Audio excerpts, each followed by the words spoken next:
എന്താണ് shock treatment? ആളുകളുടെ ഇടയിൽ ഒത്തിരി തെറ്റിദ്ധാരണകളുള്ള ഒരു ചികിത്സാ രീതിയാണ് ഷോക്ക് ട്രീറ്റ്മെന്റ് അഥവാ electro convulsive therapy.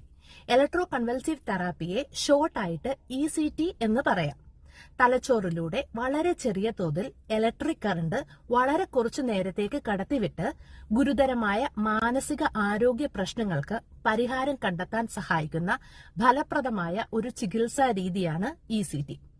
ECT usually ഉപയോഗിക്കുന്നത് സിവിയർ ഡിപ്രഷൻ ഉള്ള പേഷ്യൻസിൽ, അതുപോലെ ആത്മഹത്യാ പ്രവണതയുള്ളവരിൽ, കാറ്ററ്റോണിയ പേഷ്യൻസ്, സ്ക്രീസോഫ്രീനിയ അഥവാ ചിത്തഭ്രമമുള്ളവരിൽ, പോസ്റ്റ്മോർട്ടം സൈക്കോസിസിൽ, സൈക്യാട്രിക് മരുന്നുകളുടെ സൈഡ് എഫക്ട് താങ്ങാൻ കഴിയാത്ത പ്രായമായ ആളുകളിലുമാണ്.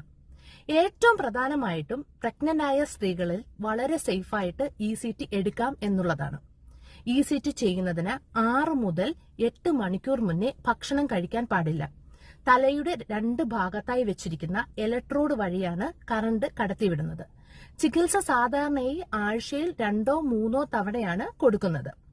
ടോട്ടൽ എത്ര സെക്ഷൻസ് വേണമെന്നുള്ളത് രോഗിയുടെ അസുഖത്തിനനുസരിച്ചും ലക്ഷണങ്ങളുടെ തീവ്രത അനുസരിച്ചും എത്ര വേഗത്തിൽ ഇംപ്രൂവ് ആകുന്നു എന്നതിനെ അടിസ്ഥാനമാക്കിയും ഇരിക്കുന്നു. Thanks for watching.